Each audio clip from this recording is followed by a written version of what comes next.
In a world where everyone but Chachi has a life offline, one woman will bring in two guests who have no idea what they're getting into. Together, they might just save the world. Probably not, though. It is a podcast after all. Chachi Bobinks, Tasman, the Irrelevant Gamer, Date Night with the Dialogue Wheel. Welcome to Date Night with the Dialogue Wheel, where chaos reigns and the laws don't matter. Date Night is brought to you by Audible.com, where you can sign up for a free month trial and get a free audiobook, and make us all very happy. Just head over to www.audibletrial.com/thedialoguewheel. So, now that that's over, let's get on to the fun. I am your humble host, Chachi Bobinks, and these two are not Tyler and Evan, thank goodness. They're my friends.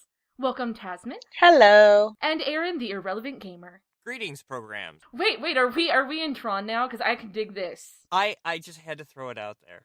Am I a user? Can I be a user? Because I really want to be a user. It's like my goal in life is to be a user. I just want a really cool outfit. That'd be fine.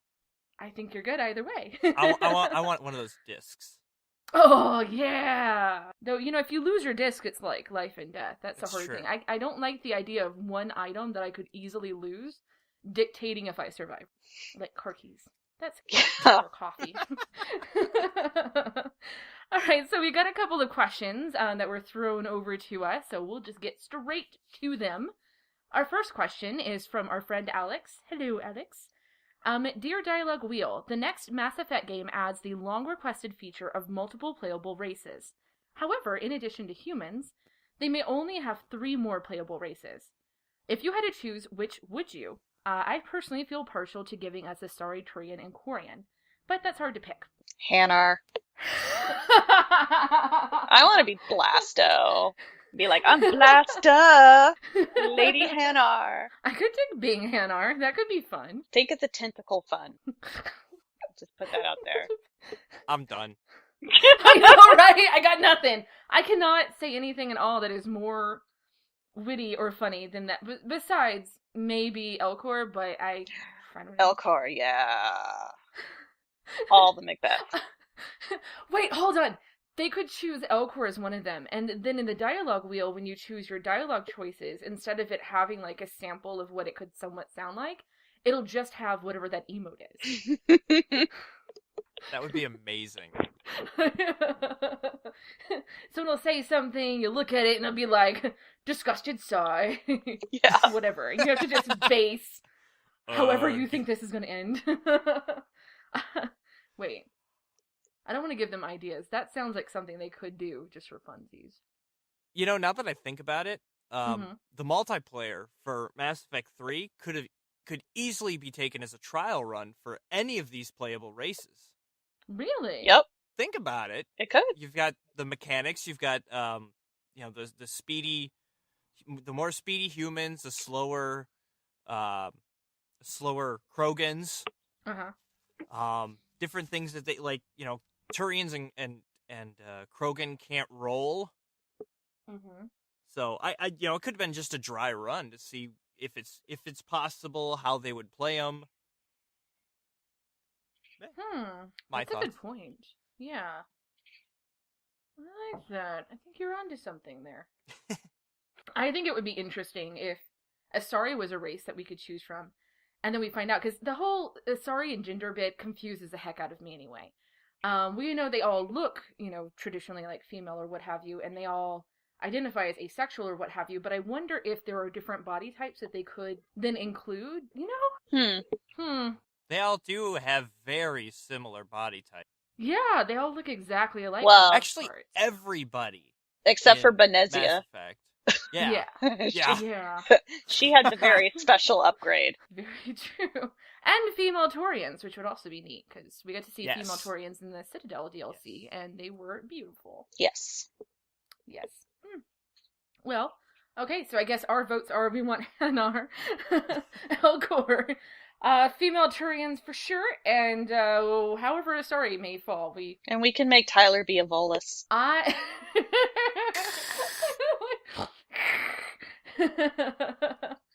like it. Volus would be fun to play. Is it Volus or is it Voli if you're talking about more than one? Polices? Bullaces? Yeah, I don't know. I don't know what the plural of that would be. I don't know either. Anyway. Maybe it'd be like Lego, where it's not Legos, it's All just right, Lego. so our next question, dear dialogue wheel, so Blackwall, right? He's the best. And then in parentheses, got your back, Taz. I think we know who that question's from. I know. And I think we know the answer. Thumbs up. Yeah. Blackwall all the way. All the way. I love Blackwall. Broody lumberjack man, come on. What's the for, Aaron? It just seemed predictable. Really? Yeah. What is there to not like about my Don Draper Swanson? He is actually a lot like Ron Swanson. He is. He really is. With the Don Draper thing going on, because Don Draper's not quite who he says he is either. That's true. Now, I actually kind of saw his personal quest coming, and to me it just seemed a bit predictable, and to me, maybe that's why he lost some luster to me. As far as male love interests go, I think Dorian's still always going to come out on top. Yeah. No, I really did enjoy the Dorian romance. Don't get me wrong, but Blackwall will always have a very special place in my heart. Just because he's good with his hands. Yeah, we'll go with that. We'll go with that, yeah. He's really good at whittling the wood. Mark it, 7.5 minutes. Yep. We're gonna highlight that. You kidding me? That's gonna be part of the promo reel. It does remind me, though, it's part of a discussion on Twitter this week. And here's my question. Since we're on the subject of Blackwall, and this is actually, I'm going to say I stole this question from someone else, because I've heard Alan Shoemaker, one of our friends, say this maybe 18 million times, and I would love to know what you guys think about it. But we've got two people who could be perceived as deceptive in DAI. Well, I mean, more than two people, but two main people who get compared a lot. You've got Blackwall and his story, and then you've got Solas, right? Yes. Right. People tend to completely excuse what Solas did. Like, oh, it's okay. We're good, When it comes to, like, the fans and stuff. They tend to excuse it, or, like, maybe they were a little bit angry, but now they're okay. But people have damned Blackwall for what he's done. And it's interesting because, to me, like, they're on the same playing field for me. I think they both messed up and they didn't mean to, and that they've both been spending the entire game trying to make up for it. Definitely Blackwall has. Solas, like, the whole reason why he's there, in my impression at least, is because he's trying to fix the stuff that he caused. So I don't understand why they're treated differently, but there does certainly seem to be a lot of hate thrown towards Blackwall for what he's done. Why do you guys think that's the case? Well, I know for some people there's a bitterness associated with you can consummate the relationship with Blackwall before you find out the truth. Mm-hmm. I mean, in theory, with Solas, you consummate and you never know. Yeah. So, or you don't consummate at all. Or you don't consummate at all. I mean, that's what you do, whatever your headcanon is.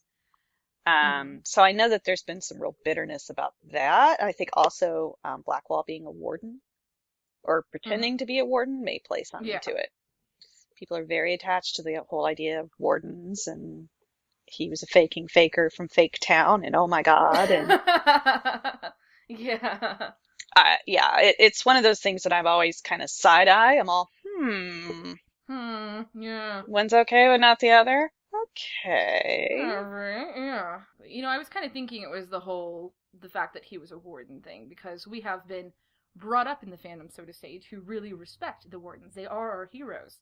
They're Ferelden's heroes, so of course they are ours as well. So I kind of thought that maybe that might have something to do with it. He's sullied something special to us, but also honored them quite a bit, too, at the same time. I actually found Blackwall to be easier to forgive.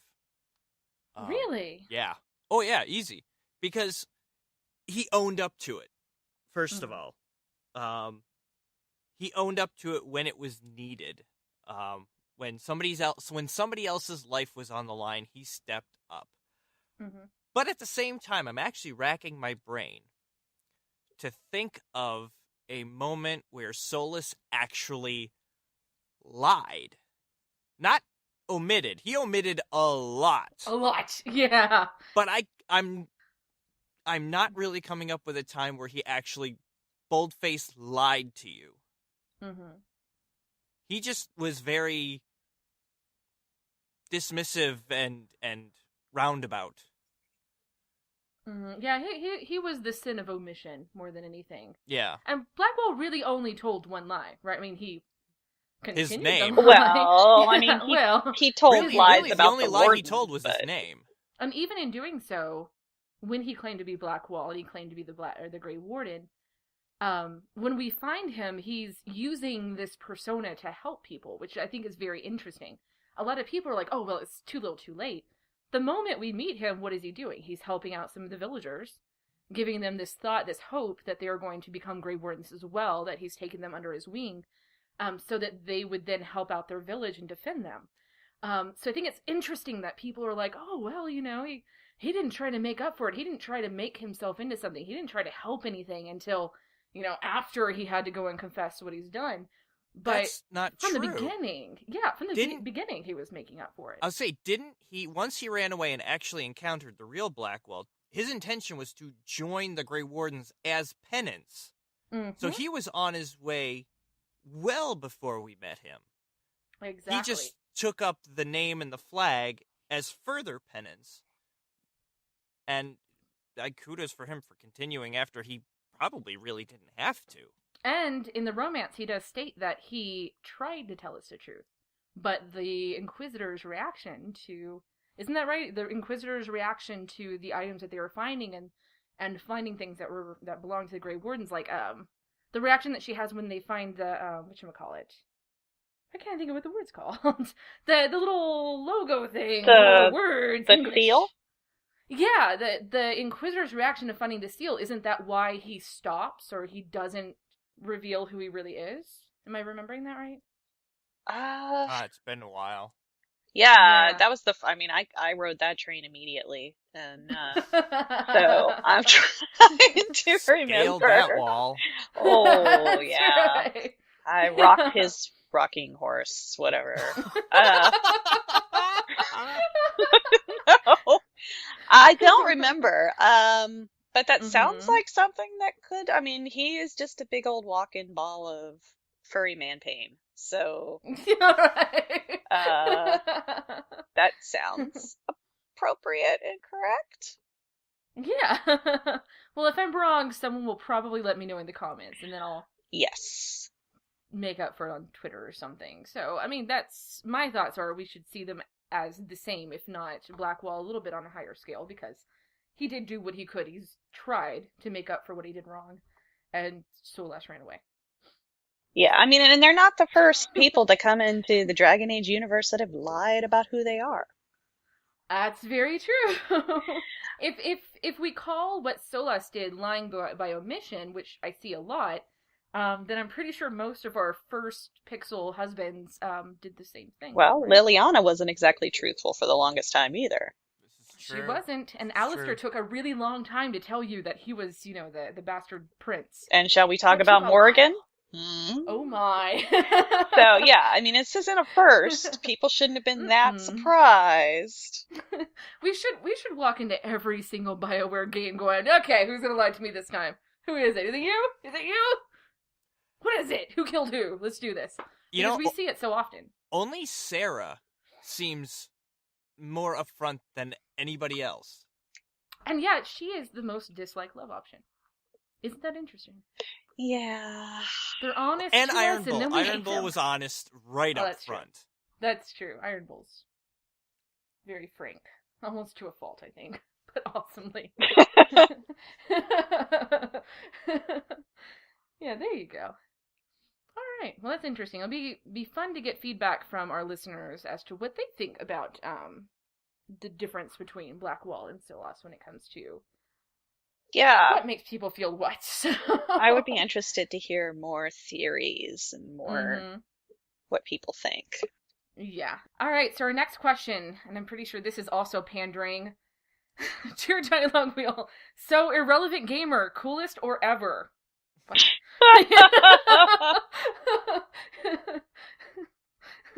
I don't know what that means, coolest or ever, but I think... Hi, Brady. Probably. Brady, we got you. We called you out. All right. Next question, and I'm pretty sure this is from Tyler, because it's, how many butts would a butt chuck if a butt chuck would chuck butts? Thanks, Tyler. I'm glad Yeah, you're that's still got to with be us. Tyler because of my constant butts. Butts. As That's many right. butts as a butt chuck butts, if a butt chuck could chuck butts. You know, the Sounds answer good to is me. a buttload A buttload. or an ass ton.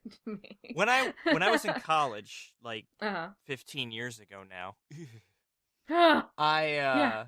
my single greatest accomplishment at the University of Wisconsin Oshkosh was actually calculating how much a buttload was. Nice. Yes, it is 25. Good to know. That's how did you calculate that? I don't remember the how, but I do remember that it basically came down to 2 dozen plus 1. To me, you know what? It sounds right. It sounds right. Math I is believe sound. I know. I don't do math, so I don't question it. You could tell me anything, and I'd be like, okay, cool. You could be like, hey, if we get 18 bananas and add it to 248, it's 3. I'll be like, okay, sounds right to me, as long as I don't have to pull out a calculator and try it myself. Let's say you did I'm some. okay. Say you, Aaron, you did some calculus. Calculus. Calculus. Mathemulating. Yeah. No, thank you. All right, next question. This is from Redum10, who we found, by the way, if anyone missed it. In our last podcast, we talked about how Redum10 has been our longest listener and how he has listened to and replied to every single podcast we have done ever. Awesome. I know. Wow, And then cool. he showed up on Twitter, and I was like, holy shit, it's you. I was so excited. Poor guy. Now he's like, I wish I hadn't told her because she won't stop tweeting at me. I'm pretty sure that's what he's thinking. But all right, so dear Dialogue Wheel, if you could get BioWare to do an RPG based on anything, be it a genre, some sort of setting, or a property, what would it be? Personally, as I said previously on Twitter, I want something with giant robots and giant monsters like Pacific Rim. Ooh. That would be cool. I don't know. I got to do some thinking on this a little bit more, obviously, because I got this question like 4 hours ago. But I think that since BioWare is so good at story-driven things, a couple of months ago I was talking with someone on Twitter about, and I think it may have been, I don't know, it was somebody that you're also friends with, Tasman, so maybe you saw this discussion. Okay. But they were talking about how we don't have games that portray, like, mothers, or, you know, women with children, or, you know, like, those kind of people, you know, the maternal roles as, like, a lead character. And I thought, wouldn't it be so neat to have some sort of story where, yeah, you do have, like, a mom who has a family, and she's the main character, and she has to make decisions based on, you know, her family and her kids and her needs, as opposed to, you know, whatever the big story arc is. And I thought that was so neat, because you don't see that. I can't think of a single game off the top of my head, besides maybe, like, Child of Light, where you have, like, a kid and parent situation. And even then, I don't know if I would really classify it as that. So if I was to trust anyone in this planet to make some story where your main characters are freaking parents, just like most of us, I would think BioWare could pull off something beautiful like that. I'd play it. Yeah. Well, I mean, I'd play it because I love my BioWare, so. But think like The Incredibles, something like that, where you can even have like a co-op where other people can join in, and maybe the game is different if you're playing with kids. Maybe if you're playing on your own, you've got more of the gore and the violence and stuff, but the second you fire up player 2 and, you know, you choose a little kid person as the character, it's going to be a more toned down game where, you know, your kids can enjoy it with you. And I find that kids really like RPGs, believe it or not. Like, people think it all needs to be Barbie's Playhouse and, you know, Tetris and stuff, but kids also like seeing stories. So, Or yeah. instead of it being co-op, you can switch to the kid, and maybe the kid would see the situation as like a fantastical universe. Ooh. Where when you switch to the mom, it's more the actual choices in life. So you have to make, you know, the hard family choices. And then for certain things, you have to play as the child who will go on these big quests, these epic adventures. Mhm. You know, maybe as a coping like the kid is using this as a coping mechanism for what's going on. I like that. That would be Could be interesting. a hell of a big game, but that would be so cool though. Yeah. It would be very emotionally driven. Yeah.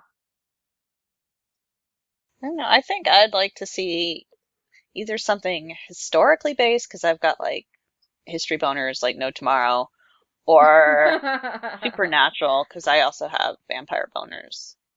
I have a lot of boners. Yeah. No, I think something modern, not necessarily set in the future like Mass Effect, but something more. I mean, the problem with doing something current is then it seems aged. It doesn't Mhm. follow along. But yeah, I'd love to see something supernatural based, like the Vampire the Masquerade games, where I did tabletop for that and role play for that, and then played the computer games, and those were super fun. They're still fun. Mhm. I'd love to see more games like that, and if BioWare did something like that, I think it would be really awesome. I agree. That sounds like that would be incredible. I'm gonna have to go with Doctor Who Ooh. because I like it. I think it would be an excellent use of the patented BioWare dialogue function, where you have to try and talk your way out of most situations. Mhm. Where it would almost maybe not penalize violence, but you got to avoid it at all costs.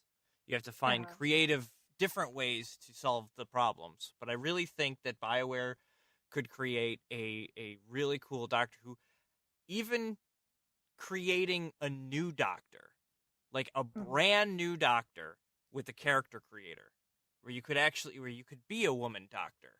You could create the Doctor you want.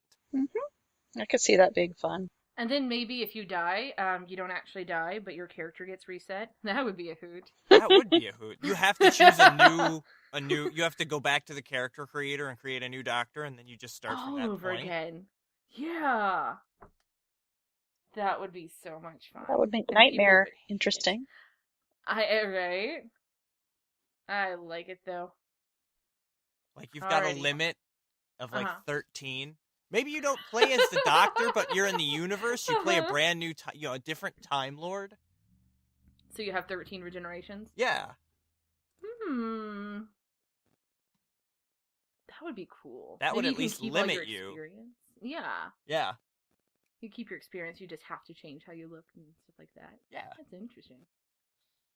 I like that. That's kind of fun. Though it would be like D&D when you're playing and like you just got this character started and you like botch a roll, and so your DM has to kill your character and you're like, I spent forever on this character. Spent like 2 hours building this and it's already dead. I'm just gonna change its name and keep the same paper. That's what I would do. Screw you and your rules. I didn't even get 2 experience. I'm same thing. Just now our name's Jonna, whatever, instead of Ellen, whatever it is. Okay, so we've got one last question before we move on to our topic for the evening, and this is the one I've been holding on to for 5 days now, because it was that great. And this is from our friend Midnight's Fury. She says, Dear Dialogue Wheel, what would be the Wheeler's romance quest? Now, obviously, Tyler and Evan are not here to answer theirs, so they just don't have to tell it. Whatever. Or we'll make one up for them. Whatever you feel like doing. I bet Chachi Bobinks will have epic theme music, and Tyler would be complicated, obviously, and Evan would have a good love scene, or whatever. So, whatever. I've done a little bit of thinking on this one.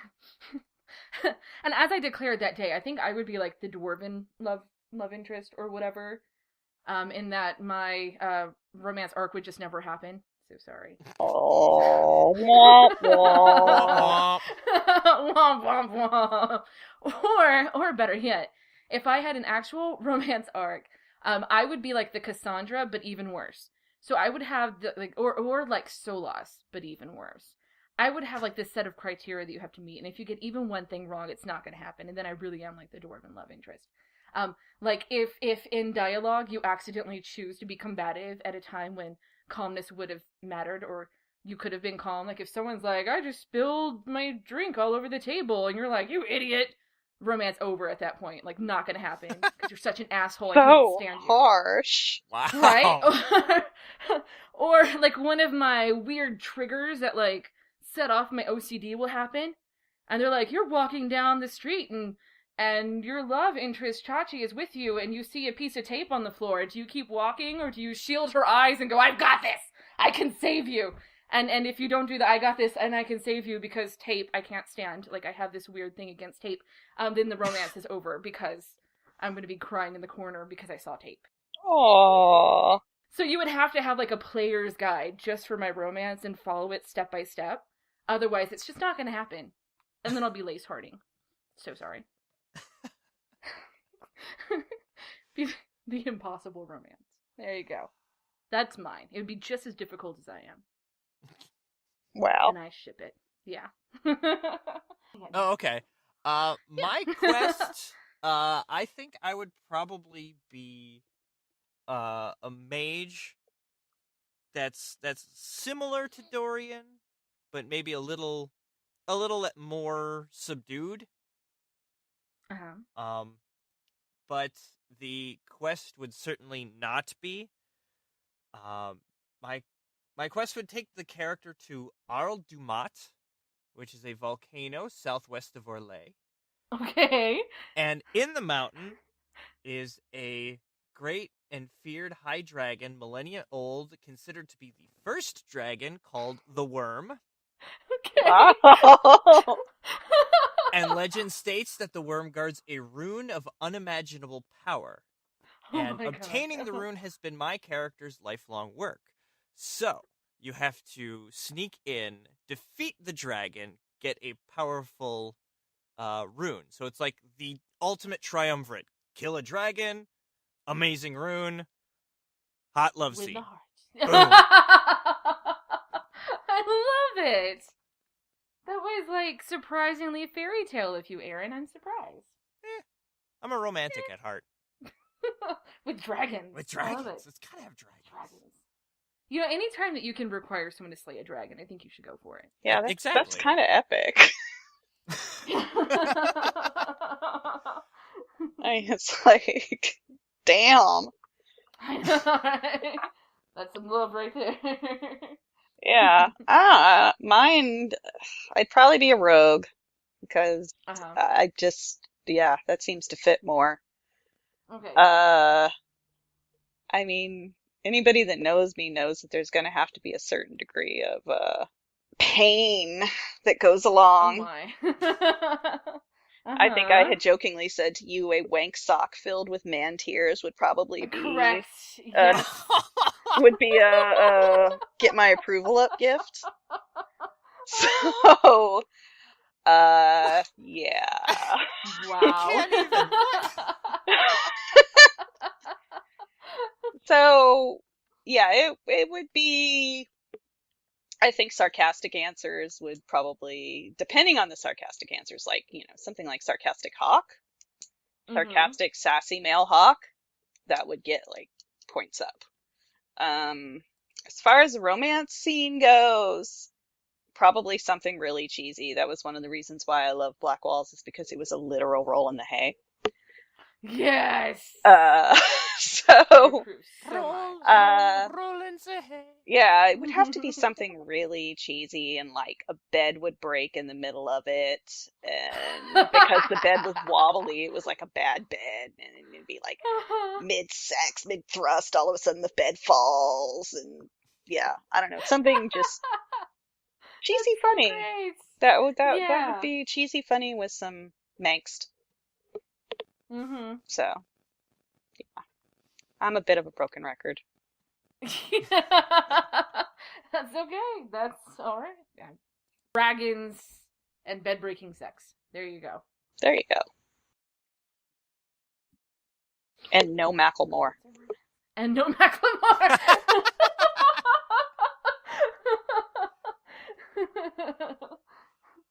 I get that Exactly. reference. Yeah, I think a lot of people will. Yes. All right. think we're good then. We can move on to our topic for the evening, which is Grey Wardens, or which are the Grey Wardens, I guess would be proper English, right? Proper schmopper. Proper schmopper. That's right. Alright, so tonight we're going to be talking about Grey Wardens. I personally realized after my first playthrough of Inquisition came to a close that I apparently have a thing for Wardens. Because everyone I've ever romanced has been one, and I cannot romance anyone besides that, which is why my Solas story is still pending, because I'm like, but Blackwall's there! So I have a great appreciation for Grey Wardens, and like we were talking earlier, they're built up as heroes and people of legend in the canon, and yet, you know, we get to DAI and we don't really see them as glorified as what we're used to. And it kind of made the experience in DAI unique in that we had to see kind of the fall of some Grey Wardens and what happens when people take advantage of them and things that we're just not used to seeing. So let's talk about that a little bit. Let's talk about some thoughts. Grey Wardens in, say, Dragon Age Origins versus Dragon Age Inquisitions. Do we feel that the impression that they had upon canon and the impression that they had upon the country was the same? I think DAI kind of shows us what Loghain was seeing in Dragon Age Origins. Ooh, okay. That, and you know, it was nice to see them not so perfect. Yeah. I guess it kind of was nice to see a little bit of humility, I guess, you know, because, yeah, in Dragon Age Origins, you're 100% all Grey Wardens. You know, how many people listening just really, really, really want to see Weishaupt? Right? Yeah, a lot of people do. And you know, a big reveal that, oh, griffins are not extinct. Mm-hmm.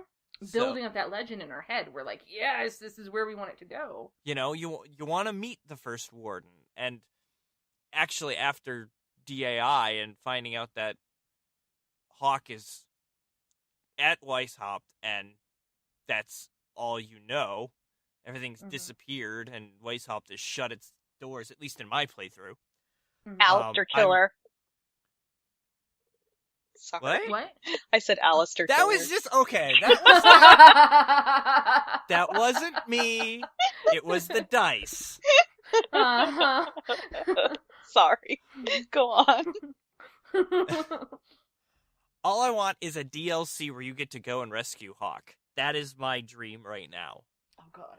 But I would absolutely love a DLC completely devoted to exploring more of the lore and the history of the Grey Wardens, because there is a lot BioWare is not telling us, and I know it's coming in that, 400-page tome that is The World of Thetis Volume 2? Yeah. Holy cannoli, no kidding. I don't know if either of you have the first one, Yep. but it is massive. And what did they say? The next one is twice as big?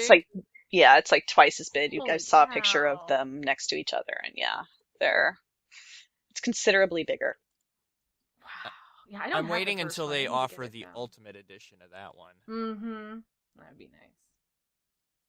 It's interesting. It's interesting that you bring up the Loghain part, because in DAO, the only things that we see, like the only thing negative that we see about the Grey Wardens are the things that we're led to believe in the story aren't real. Like, say, Loghain's mistrust of them and what have you. And in fact, we spend the game defending the honor of the Order. And in DA2, it doesn't really come into play that much. You know, obviously there are Grey Wardens there. We get to see somebody that Taz kind of likes a little bit. Just a little. Just a little bit. Just She's a little. impartial to him. Just a little. But there's nothing said there besides them being, again, portrayed in a good way, because they're there to help, and Well, you know, they're possibly to, I mean, besides Anders. something is said. Oh, what? When you meet Nathaniel in the Deep Roads, he comments how things are complicated, and it's kind of alluded to that the Grey Wardens have some interesting allies. And it could be Really? inferred that those interesting allies are Darkspawn, um, especially if you Hmm. didn't kill the architect in Awakening. Huh. So, and seeing where Interesting. things went in DAI, yeah. So, I mean, there's obviously something going on. You just don't quite get what is going on in DA2. They don't outline it, but it's inferred that things are Hmm. going on. I mean, Interesting. especially with them keeping Corypheus locked Yeah. Hmm. up and with Yeah. Legacy in the Legacy DLC. So, Hmm. yeah. Oh I my think god, they're I have to called go play the entire trilogy again now. Like right yeah, I now. think Yeah. they're called Grey Wardens for a reason. Hmm. And Like great isn't shady? Is that what we're implying well, here? they're not I think there's a recurring theme between the games, especially when it comes to the Grey Wardens and the pitfalls of blind duty. Hmm. Loghain and his blind duty, Carthrian and hers most certainly standing at Loghain's side. Hmm. Alistair and his duty to Duncan, he's so blinded. If I wonder what Alistair would do if he found out how Duncan actually became a warden. I mean, Duncan became Ooh. a warden after killing a warden. Hmm. They conscripted him. So it's kind of, Alistair freaks out if you do that with Loghain, and it makes me wonder, what would happen if Alistair actually knew. Duncan would have approved of Loghain being made a warden. In DAI, obviously, we have the pitfalls of blind duty and the wardens following and signing up with Corypheus, Hmm. doing what they have to save the world from the blight, and they're just so this duty they're not even thinking straight. Hmm. Yeah, I think they're not as I like that they're not that heroic, and I've never looked at them as these super heroic as the super heroic order. Hmm. Uh, Especially like in DAO meeting Riordan, you can kind of tell when you meet Riordan. I mean, he's a greasy little Arlesian. Yeah. That He would catch said, some shade. Hmm. meet him in an alley would be fun, but uh, you can, My ML would have signed up for that, actually. Just saying. Chunk the wedding ring and be like, bring it on! Or whatever. yeah, yeah. It's people always paint these orders, be it, there could be people that would do this with the Templars. It's this mythical order. They become this mythical beast that's something bigger than what they really are. Sort of the Mhm. perception of the perception is that that they have no flaws. Mhm. And when those flaws get found out that they're just men and women, it can be, Eye-opening. yeah, yeah. Yeah. I started to It's babble there. I was like, wait, where am I going? You're okay. It's interesting that you do bring up the blind duty though, because until you said that just now, I've never actually realized that. Blind duty is probably one of the biggest trends in Dragon Age games, come to think of it.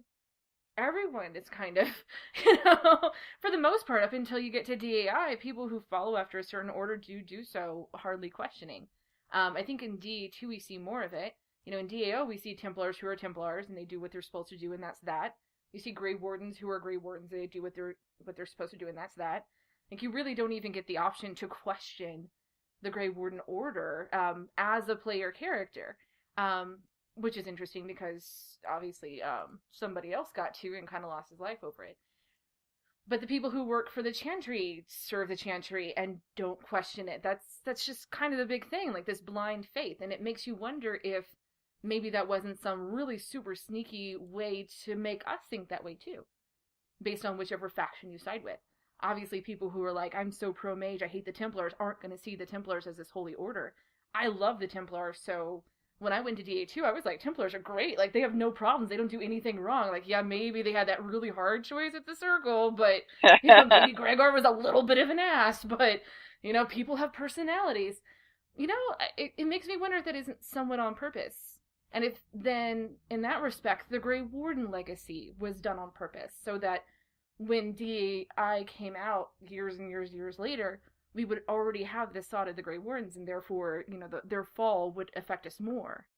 It's really fun to tear down the ones that everybody worships. Right. Yeah. How well built is this cannon? The ones on the high horse fall the farthest. Yep. Yeah, exactly. I mean, that's a fun trope to play with. Look at Loghain, hero of the Riverdane. He is this mythical, huge hero, great, bigger than life hero. And his fall is pretty, I mean, it is the stuff of tragedy. Yeah. And his legacy isn't going to be that he was this hero, it's going to be that he was a traitor. I actually liked how they kind of gave you when Solus was telling you about Ostagar, how he gave you both sides. Oh, I loved that. And threw the gray over that whole situation. And it kind of gave me pause, like, what was going on in his mind? Like, all we saw was him just call for the retreat. You didn't see anything else.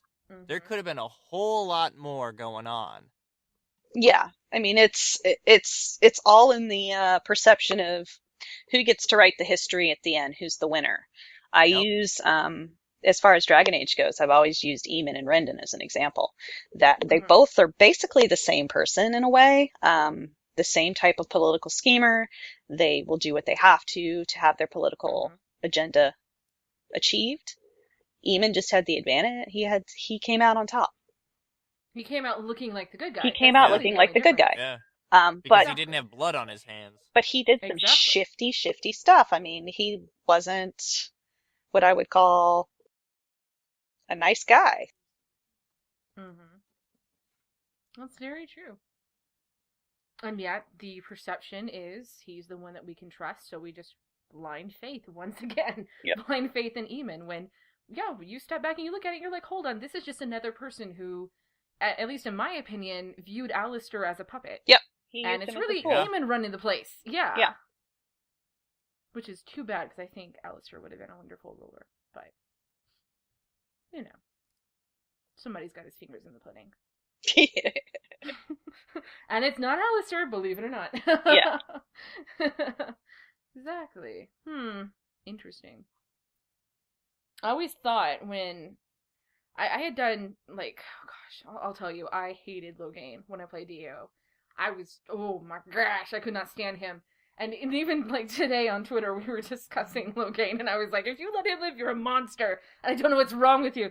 And I have gone through it and done some reading up and stuff on his story and everything, and I can understand why he's made the decisions that he made, especially in regards to the Grey Wardens.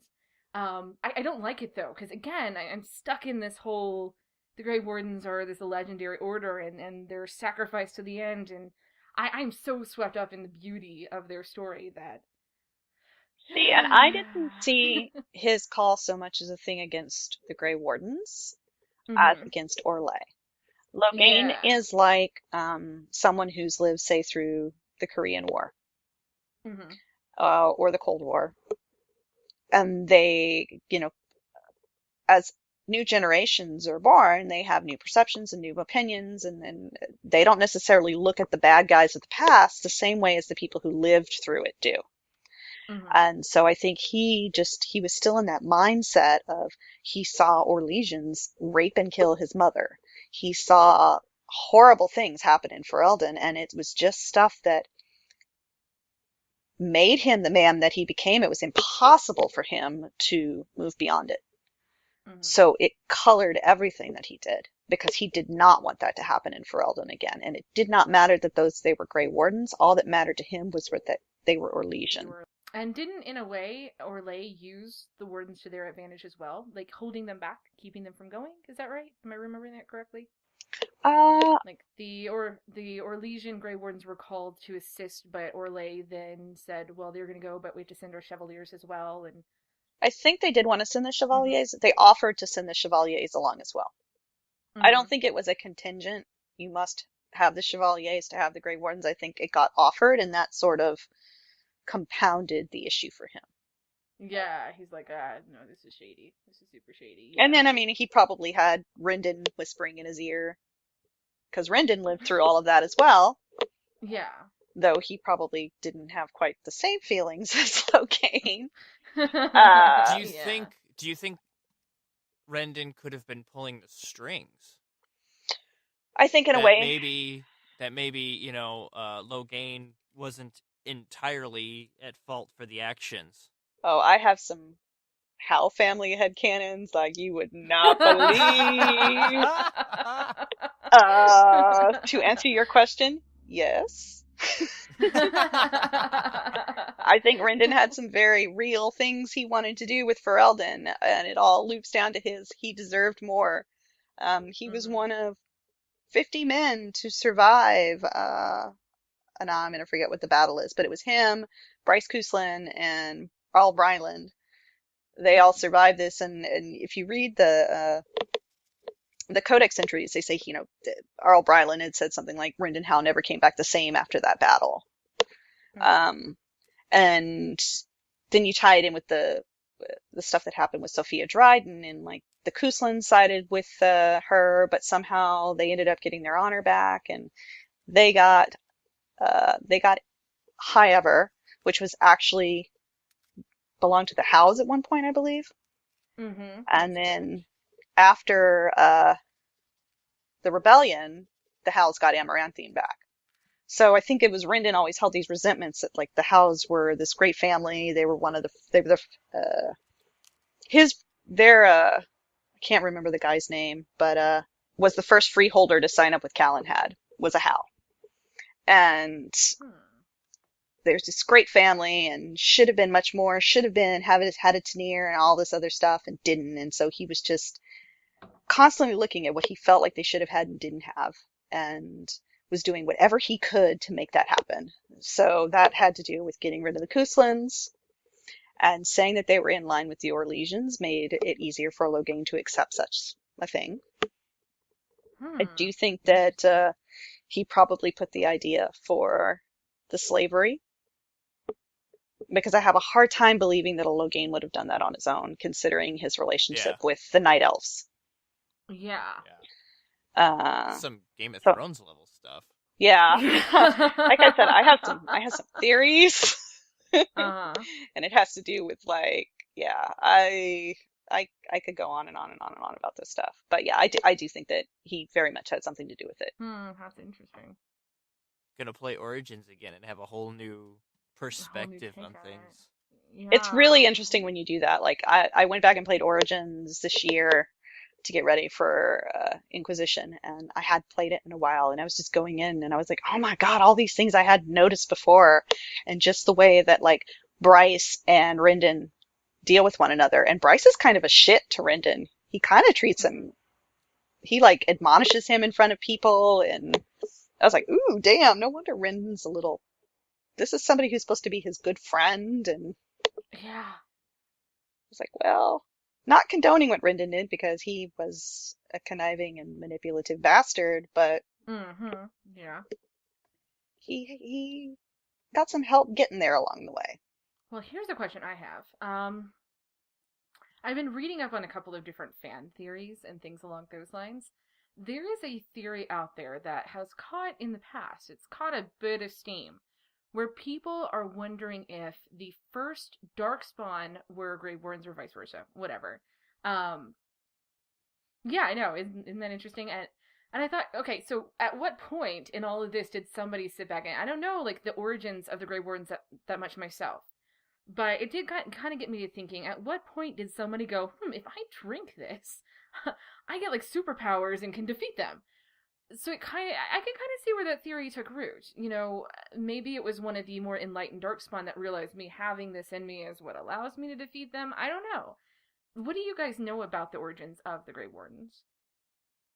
I feel like I gotta go and get my book now.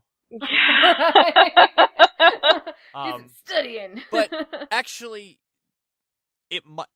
that makes sense. Having maybe one of the enlightened Darkspawn kind of realized, well, shit, what have we done? And kind of remorse, and started figuring things out and started kind of aiding the humans and elves and dwarves in how to fight his kind because he realized that they just doomed mankind. Mm-hmm. Or Uh, wanted to defeat the other ones, so decided to try to make an army to Yeah. help them, and then it ended up backfiring because that's never happened before. Never. That's totally not a BioWare thing. Oh my god, could Corypheus be, like, the first warden? That's no, kind of I what I was thinking when I thought read that. Corypheus was a Tevinter mage. That was that was pretty much what they were Well, saying. they were all Tevinter mages. But I don't Mhm. know that they were wardens necessarily. I think they were Tevinter mages seeking to, get into the Black City. They had that goal. Right, but I meant once he came back. If he went into the Black City and came back and was like, okay, alright. Here's an idea. Let me make these Grey Wardens or something. Okay. I don't know. I mean, he had his Corphi cruxes, so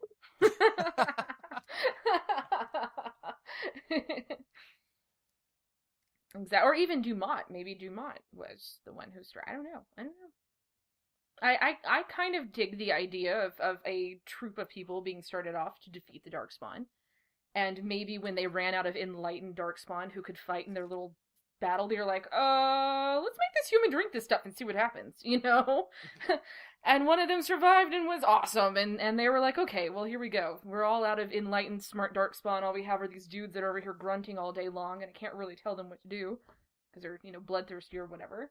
And so then they started taking humans and giving them the Blight.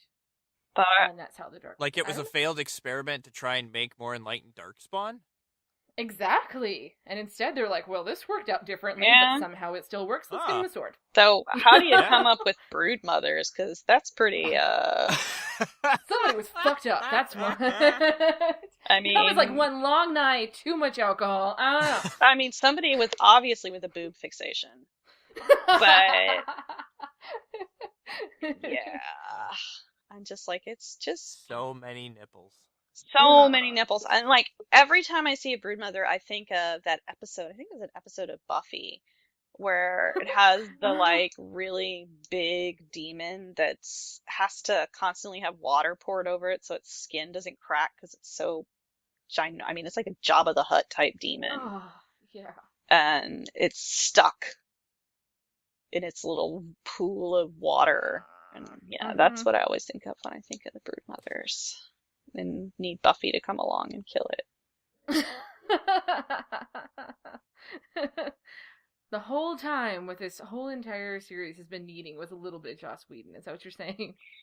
Yeah, well, you can definitely see his influence in Dragon Age. So it's the whole. That would be another awesome BioWare game. Is just anything in the Whedonverse. Yeah, no, I think that Not to go off topic. No, I think it would be great. I mean, it is the really dark themes cut with levity. That is something that I have always loved.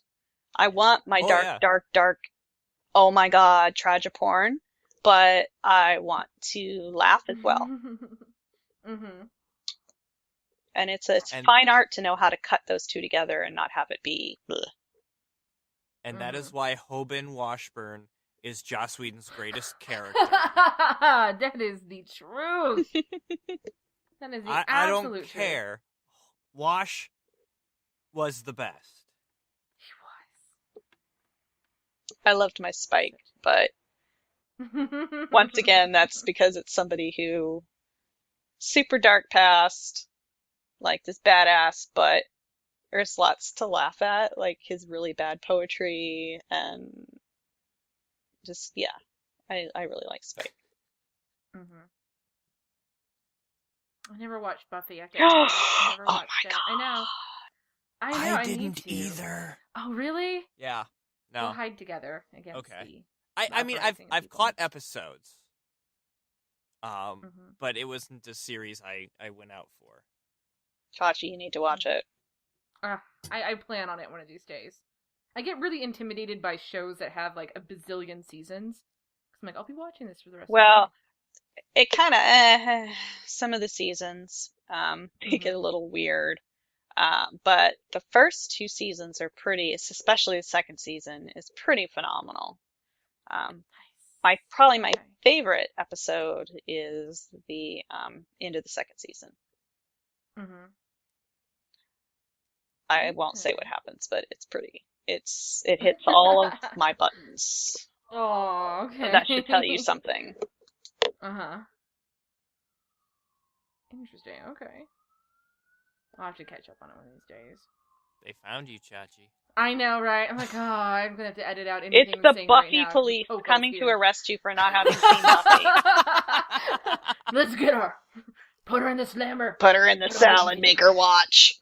Make her watch. I don't know. I kind of worry that me watching Buffy is the like the gateway drug to Angel, because I already have a thing for what's his face, David Boreanaz.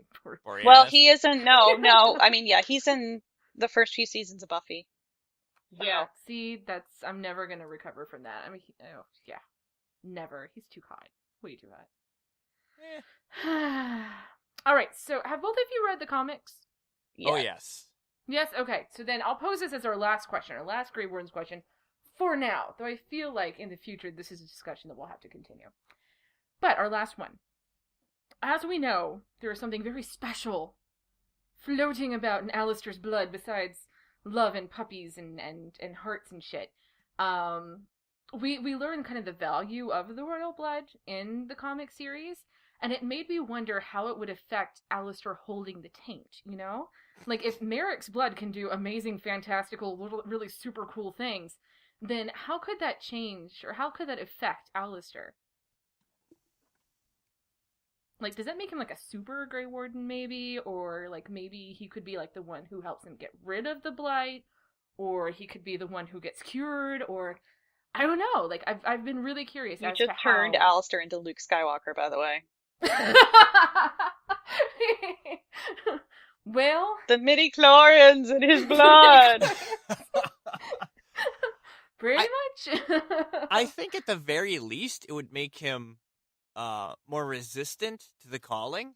Mm-hmm. Maybe and that would lengthen his life at least a little bit. Yeah.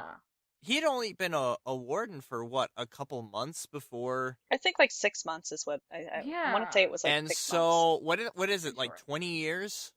Well, is, it depends is the on average. Yeah, it depends on how much they've been around Darkspawn. So right. 30 years is kind of average for one who spends a reasonable amount of time and maybe was in one blight or so. No, Okay. the blight. No? From what I understood, blights significantly decreased. Yeah, I thought it was like 15 to 20 years. Mm-hmm. Okay. Well. So he might be more on the 25 to 30. Mm-hmm. Or he might be the key that the hero of Ferelden's looking for. Mm-hmm. Womp womp. Then again, maybe if you've betted Alistair, maybe you've got it already. Maybe. Well, we know Aaron won't be saving anybody. Since they killed him. Trombone. Yeah, so sorry. Yeah, I don't Was it? know. It was nice. I mean, Grey Wardens have tried magic. I'm sure they've tried magic many times. Well, shoot, you've got Avernus has tried magic to do things with the taint and not been successful. So I don't know if it would affect the taint, because the taint's pretty potent. Yeah. I mean, it not an easy thing to defeat. And I mean, if he was any kind of key, wouldn't it really suck for all those jerks who killed him off? I'm just saying. yeah. If you killed him off and you didn't have the old god baby, I'll say, your game's or over. maybe it wouldn't be him. Maybe it would be his child. See, I like that theory just because I like to think that even though Morgan is, like, the worst sometimes, that maybe her motivation for creating the old god baby had something good in it, you know? Like, besides whatever awful thing she wanted to do. Well, I'm pretty All certain. those scenes were really sweet. Yeah. Like, she was really concerned for the kid. More than anything. Right. more than anything. No, I'm pretty certain her creating the old god baby had to do with Flemeth and Flemeth's motivations and not being completely honest with Morgan. And then Flemeth needed the old god baby for her thing with Solus, where it looks like they needed that soul to use on the Illuvian to perhaps unlock the Illuvian to free the old ones that are locked away inside. So it just seemed to me that Flemeth was collecting Elven's gods. Yeah, well, like, to become like this super being that's I don't think you're she was probably going to collecting end them up for killing that. at some point. No, I think she was collecting them for Solus because, and that would get down to Solus and his hatred of the Grey Wardens, because ultimately the job of the Grey Wardens is to kill old gods. And if Solus is trying to correct the mistake that he made, which was perhaps locking all of these old ones up in the interest of improving things for the elven people, and he made it worse, he wouldn't want those old gods killed. He'd want them alive. Yeah. I forgot that he hates the warden so much. I totally forgot that somehow. I did too. That jerk face. And that actually, because there's that one person you can like send on their calling or something. If you do it, he's like, "What you doing?" He gets mad or something, right? Yeah. Yeah, that actually, because one thing that Dragon Age Inquisition made me really want is to know everything about the elves. About the ancient elves, because everything you knew from Dragon Age Origins, Dragon Age 2 is wrong. Oh, yeah. And I loved that. Oh, you're kidding me? And like, I just got caught up on elven lore, like, for DAI. Because I knew I was going to play an elf the first time. I'm like, are you serious? Everything. I thought that was fantastic. I really, really did. And I'm really hoping, like I said, I'm really looking forward to this book, and long nights just pondering over this tome. Yeah, no, I'm looking forward to seeing what's in there. And that's another like DLC I'm really, really hoping for, is something that maybe you find the true elven ruins of like their first cities and that kind of thing, or maybe they're still there. Maybe the city's still there. That would be wild. I mean, one of the things that we probably all agree to this is one of the most awesome things about the Dragon Age universe is all of the possibilities and the theory crafting, and just how deep and rich, the world is. Like, you start thinking, and then all of a sudden you're like, wait, but what about this? And then you end up in this rabbit hole of theories. And rumors, and that one thing Gator said that one time. Yeah. I've sat and talked for hours about this stuff with people, and it's pretty awesome. Oh yeah, exactly. I've hit all the wiki pages. I've read that The World of Thedas Volume 1 cover to cover, and all I want is more. Yeah. Because I know there's a lot of stuff missing. Yeah. So much stuff. And even, I don't know that they could ever give us enough. Probably not. Unless they actually, like, opened up the doors of BioWare and said, okay, come on in. The and archives? they directed you to, the archives. And they were like, okay, go for it. Could you imagine being in that room?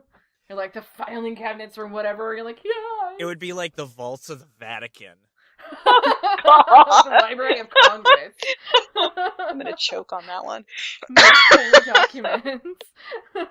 Yeah, I see where this is going now. Tasman's gonna go there and like take a picture of herself next to it, like, I found him. No. Thanks. Dear BioWare, can we come in, please? Can I just smell them? Maybe I can pick up some of it by osmosis. I need to know more. Smell the files. I don't know. Honestly, I don't know that I'd want to smell the file, because the writer's pit is kind of a journey place, and I don't know. Yeah. Now I'm concerned. What do they do to their file? Well, they just all get sick, and I'm not saying they're doing nasty thing with the files. It's just that it's headcanon now. No, Yeah, they get it's a sick a thing. lot, and I mean, you see comments all the time about who was patient zero, and it's a different patient zero sometimes, and so yeah, they work in a confined space. It is not a big room. I know we've seen like maybe one or two pictures that were taken in the writer's pit at some point in the past. And I don't care what Jessica Marizon on her little doggy bed like portrays to you, but I'm convinced it's actually a cave. Like it's an underground tunnel. And like you walk in and it looks like a door, and I know we've seen what the door looks like. And like you walk in and you have to go down this little tunnel and like push a button, and then like a bookcase opens, and then like I don't know, like you fall down a hole and then you're in the tunnel and it's like the Bat Cave. No, they have a window because obviously they have a window because Mary constantly is post. It's been well, not constantly. She's recently been posting pictures of the Erishahawk. Can't even Yes. say it. Yes. I named it and I can't say it, but basically yes. Or Ganders is the other one. Yes. And yes, Ganders, it's that's Ganders right, and, Ganders and the and Air Air Shock. Bonk. Yes, there you go. Thank you. So they have a window. At least A one, that's window. true. A window. Well, it could it's be a, at it's the a entrance. wall of windows, but yes. Or maybe someone found out that they had a secret hut, and she was like, oh, hold on, I better weave some intricate story, because that's totally nothing a BioWare person would do. It's actually just an intricate painting. Yeah. Okay, so I lied. One last question, and Okay. I swear we're done. Okay. A last and final question. What do you think the Grey Wardens are doing right now? Where do you think they went? What do you think's going on? Headcanon the shit out of this. Hmm. 2 words. Tea party. Just Which makes Internal me civil think- war. Yeah, I Oh think my. so. Internal Yeah. civil war. I think that I'm not sure which side the first warden is, but I'm pretty sure that one side is convinced that the other side is corrupted. Probably both of them think the other side is corrupted, Mm-hmm. and they've taken it to themselves. And Mhm. I think that Hawk is now involved, and I don't think there's going to be a whole lot left. And I think we may be saddled with Blight number 6 coming up. And the blight will be directed by the Grey Wardens? Half of them. Half of them? I don't know. We just had Red Templars. I don't know that we would have essentially Red Wardens because that would seem like a repetition of. Mm-hmm. Fair enough. Yeah, fair enough.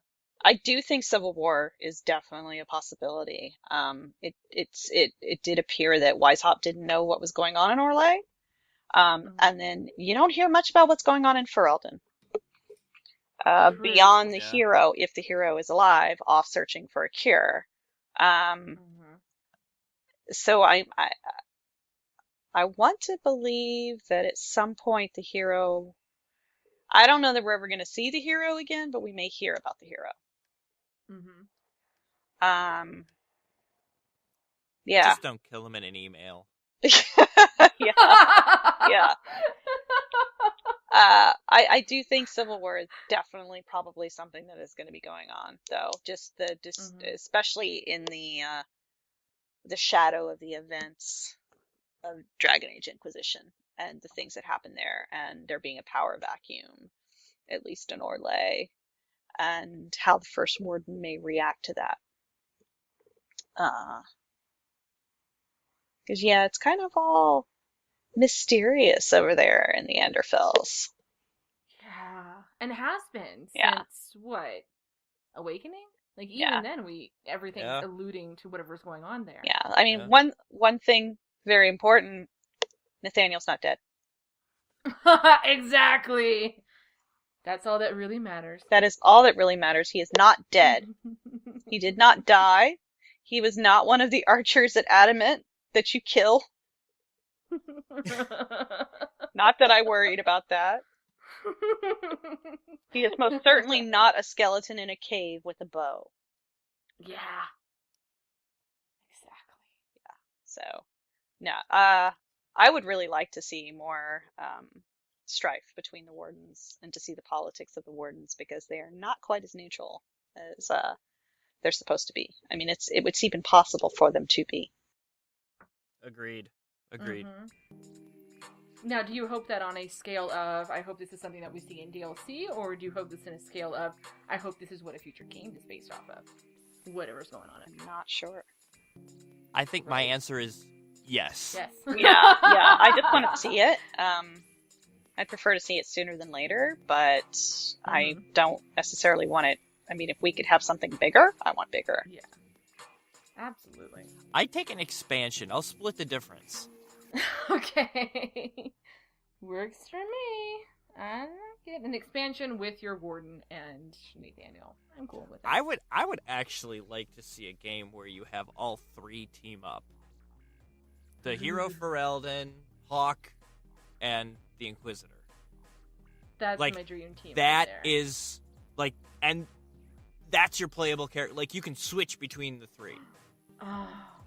It kind of plays more with Mass Effect where you only have 3 characters, but I think it would be a lot of fun. The logistics of that are hurting my brain. It would be nigh impossible to pull off. Logistics. Yeah. But it's just it would be nice. It would be fun. It would be awesome. Yeah. I should. All right. Well, I think we're good. I think we're done here.